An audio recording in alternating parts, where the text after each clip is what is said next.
कल्याण डोंबिवली महापालिकेत शिंदे सेनेला पाठिंबा दिल्यानंतर राज ठाकरे यांच्या राजकीय भूमिकेवर विविध स्तरांतून टीका झाली आहे। विशेषतः उद्धव ठाकरे यांना त्यांचा हा निर्णय मात्र पटलेला नाही। मात्र राज ठाकरे यांनी कल्याण डोंबिवली महापालिकेत शिंदेंच्या शिवसेनेला दिलेल्या पाठिंब्याबाबत खुलासा केला।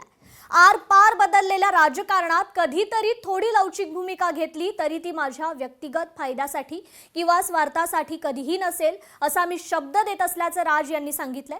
यानंतर त्यांनी सध्याच्या राजकारणाची शिसारी आल्याचंही म्हटलंय। त्यामुळे राज ठाकरे यांच्या भूमिकेबाबत आता राजकीय वर्तुळात प्रश्न उपस्थित होऊ लागले।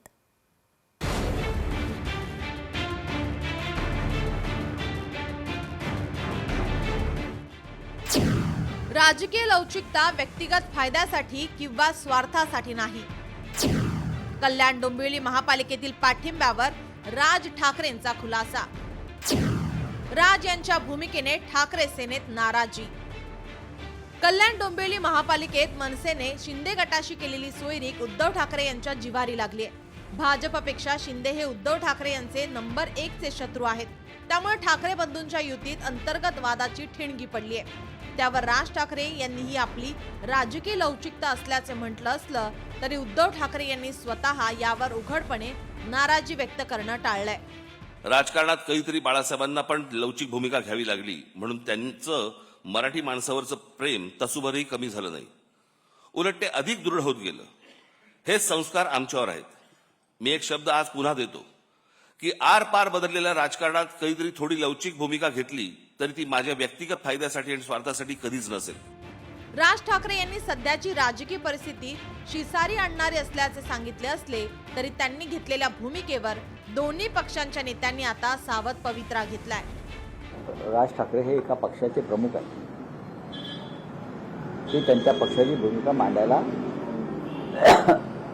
सक्षम आहे आणि त्यांनी ती मांडली असेल, त्याच्यावरती मी बोलणं योग्य नाही। मला त्याच्यावर बोलायचं नाही। आज राज ठाकरे यांचा बाळासाहेबांवरचा एक अप्रतिम लेख आम्ही सामनामध्ये प्रसिद्ध केलेला आहे, ते जरूर वाचा। राजा हा मेणावणी मऊ पण वेळेप्रसंगी राजाहून कठोर असावा लागतो आणि तसं बाळासाहेबांची भूमिका सदैव असायची, ती आपल्या पक्षाच्या हिताची असायची, पण त्यापेक्षा जास्त पुढे जाऊन मराठी माणसांच्या हिताची असायची। वेळेप्रसंगी मला कळत नाही की ज्यावेळेला मराठी माणसाच्या हिताचा विषय येतो त्यावेळेला काही प्रमाणात लवचिक भूमिका घ्यावी लागते आणि तशा प्रकारची भूमिका राजसाहेब कधी कधी घेतात। काय लवचिकता दाखवायलाच पाहिजे, पण ती एवढे लवकर लवचिकता दाखवायला लागले तर शेवटी ज्या मतदारांनी आपल्याला एकत्रित रीतीने मतदान केलेलं आहे त्यांना आपण नेमकं काय म्हणणार आहोत हा एक प्रश्न आहे। मला वाटते दोन्ही राजकीय पक्षाचे नेते एकमेकांशी बोलून त्याच्यातून उचित निर्णय घेतील।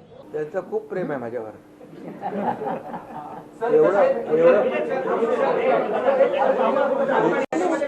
एवढं प्रेम आहे की बसता उठता झोपता स्वप्नात सुद्धा मी दिसतो।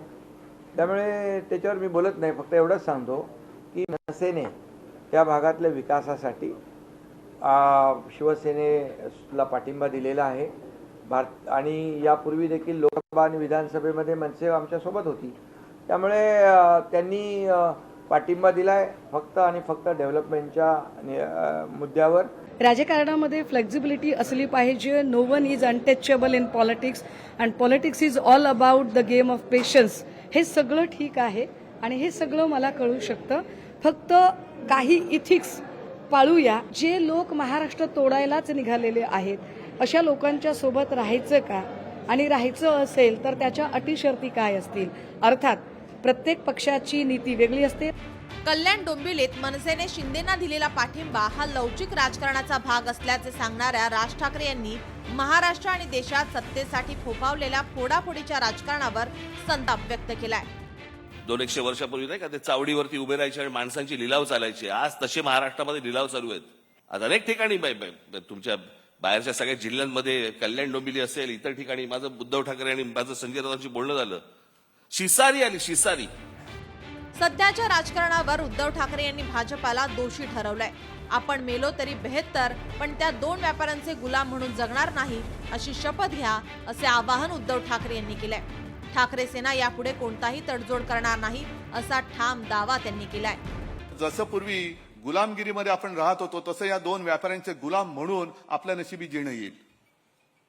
गुलामीचं जीणं कदापि जगणं मी शक्य नाहीये, अजिबात नाही. मेलो तरी 72, पण त्या 2 व्यापाऱ्यांचा गुलाम बनून मी आयुष्यात कधी जगणार नाही, ही शपथ सगळ्यांनी घेतली पाहिजे. आम्ही काय लढाईला घाबरणारी माणसं नाही आहोत. मराठ्यांचा इतिहास जेवढा रक्तरंजित आहे, कदाचित तेवढा रक्तरंजित इतिहास आपल्या देशातच नव्हे तर जगाच्या पाठीवर दुसऱ्या कोणाचा असेल. पालिका निवडणुकीनंतर आता जिल्हा परिषदांच्या निवडणुकांची रणधुमाळी सुरू आहे. त्यातही गटातटाचं आणि स्थानिक राजकारण होईल. एकमेकांवर टीका करणारे नेते जुळवाजुळवीचे राजकारण करताना खरोखरीच तटस्थ राहतील की पुन्हा एकदा त्यांना राजकारणात लवचिकता ठेवावी लागते असे सांगून वेळ मारून नेतील हे पाहणं महत्त्वाचं आहे. ब्युरो रिपोर्ट, लोकशाही मराठी, मुंबई.